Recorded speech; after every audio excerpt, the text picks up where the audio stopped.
You're only good for caregiving. Despite completely giving up on being a woman.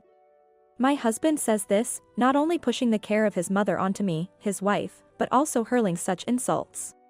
And there, smirking beside him, is my mother-in-law. Thank you both for cutting the last thread of my patience. I'm Susan, a 55-year-old housewife. I have 2 children, but they are already independent. I was living an ordinary life with my 59-year-old husband Bob. Until he suddenly said we should live with his mother. His mother had been living in his family home, about an hour's drive from our house, with Bob's sister and her husband. Then his mother-in-law fell down a flight of stairs and hit her back, leaving her in need of a wheelchair. After she was discharged from the hospital, we asked Bob's sister and her husband to take care of her. However, within a month, my sister-in-law suddenly said, "Actually, I've been planning to move to my husband's family home for a while. Sorry. But you'll have to take care of her from now on," and quickly started preparing to move. It seems she got fed up with caregiving in just a few weeks. I was stunned when Bob told me this, but what shocked me more was what he said next. "As soon as my sister and her husband move out, we'll move into the family home." What? When was this decided? I haven't heard a word about this from you. What about our house here? All these thoughts rushed to my mind, but Bob said, "It's fine. My mother is kind, and since she can move in a wheelchair, we can just rent or sell this house. My sister and I have already agreed that I will inherit the family home. Just because she can move in a wheelchair doesn't mean she doesn't need it. Even going to the bathroom is a challenge," I desperately explained. But Bob just said, "We'll manage somehow. I'll help if it comes to that." If it comes to that? So, you're basically leaving it all to me? I was angry and overwhelmed with anxiety. But I couldn't just leave my wheelchair-bound mother-in-law alone, so I reluctantly agreed to live with her. The first 1 or 2 months of living together went by without major issues. Of course, there were many mistakes as we were all adjusting. But my mother-in-law tried her best to do things on her own and often expressed her gratitude and apologies, which lightened my heart. However, it must have been a great stress for her not being able to move her body as she wanted. After falling from her wheelchair and injuring her back even more, her personality started to change. One moment she would say, "Could you clean my room a bit more thoroughly?" And the next she'd scream, "Oh, enough. The sound of the vacuum is so loud. Get out of my room right now." Then she would tell my husband, "Susan seems to hate taking care of me so much. She's always trying to upset me." Hearing this, Bob would scold me, "Don't you have any respect for your husband's mother? You're living in this house for free. So show some gratitude and take care of her properly." It's the same cycle over and over. Additionally, my mother-in-law complained to my sister-in-law, leading to more complaints coming my way, leaving me utterly drained. Feeling physically and mentally at my limit, I thought of getting a helper. My mother-in-law was eligible for home care services, but she had never used them because she didn't want to be cared for by strangers. However, I could no longer prioritize her wishes over my own well-being. I decided to hire a helper at my own expense. But this turned out to be a huge mistake. The helper was very kind, but my mother-in-law lashed out at her, saying things like, "Don't enter my room. Who knows what you'll steal, and you're going in and out of different houses, aren't you? I don't want someone as filthy as you touching me."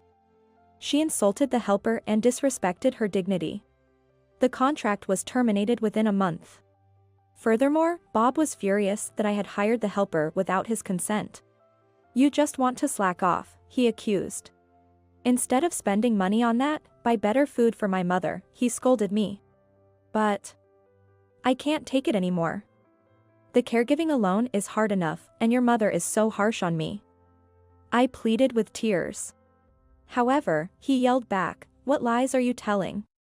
My mother would never say such things. You really have a twisted mind."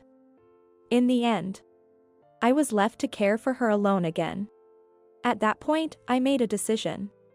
I was determined to show Bob just how difficult caregiving is. First, I asked him to help with moving his mother in and out of her wheelchair. But while my mother-in-law deliberately leaned all her weight on me when I assisted her, making it hard for me to move her, she supported herself as much as possible when Bob helped her. She said, Bob is so kind. He's nothing like his wife. Making me out to be the villain. Caring for her is not hard at all.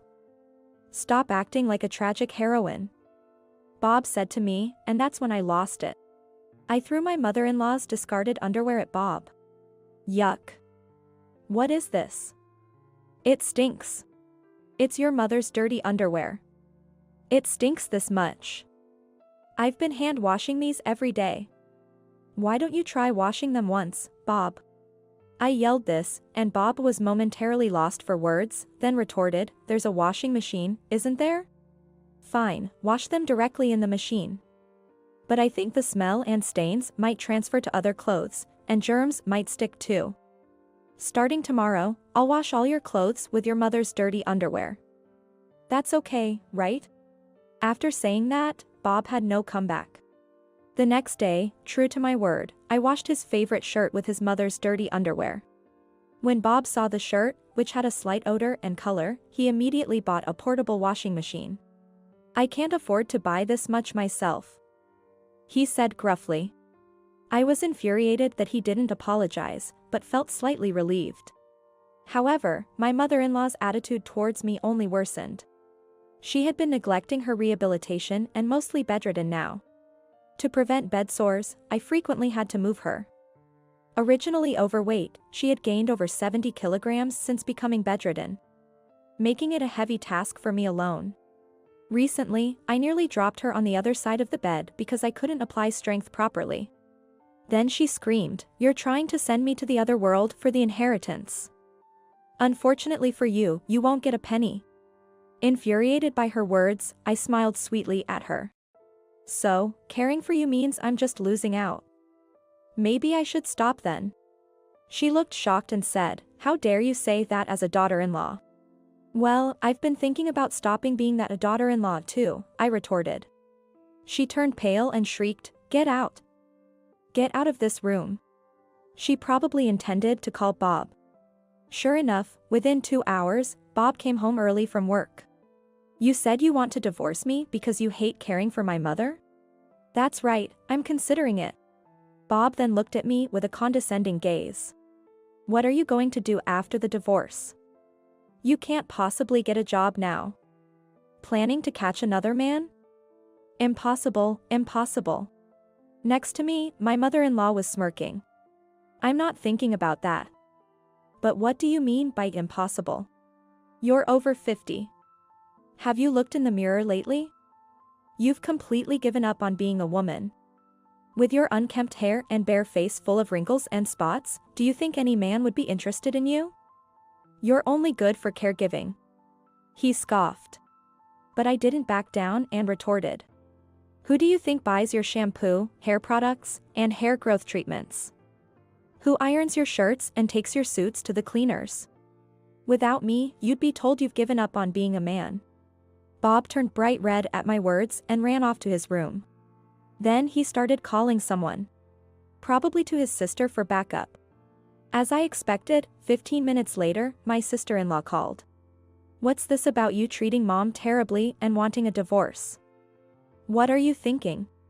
"I'm considering a divorce," I responded in a deliberately calm tone. "Don't joke.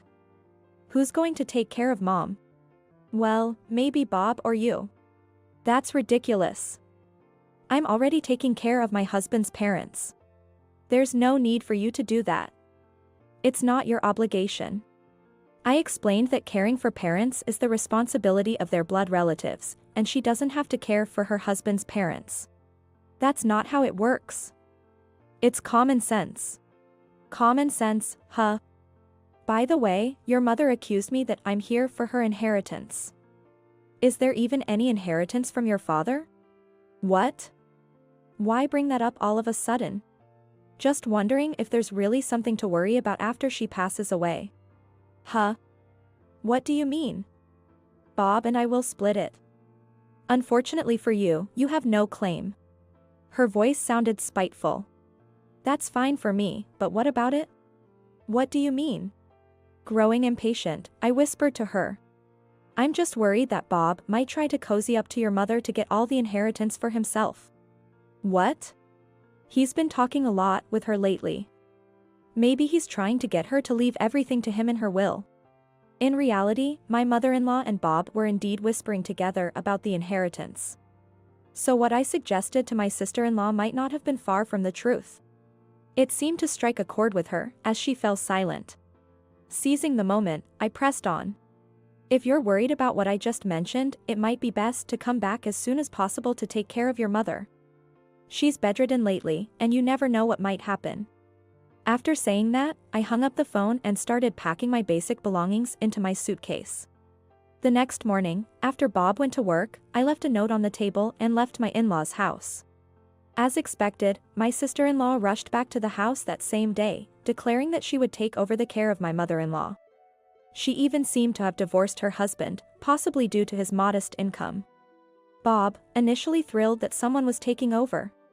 He agreed to divorce, so I promptly contacted lawyer for official procedures. For alimony and division of property, I ensured everything was properly handled through a lawyer. After that, Bob seems to have learned that his sister-in-law came home to get an inheritance. And they had a big fight with his mother-in-law between them. Apparently, they were yelling so loudly that the entire neighborhood could hear them. Years later, I learned of my mother-in-law's passing. According to attendees, the funeral was modest, and my sister-in-law had a dispute with the funeral home over the bill. It seems my mother-in-law may not have had any significant assets to leave as an inheritance. In a way, that was almost amusing. Post-divorce, I moved in with my sister and her husband. My children, who hadn't known about the divorce, were initially surprised but understood after I explained everything. Now, I work part-time, contribute to the household, and enjoy spending time with my grandchildren.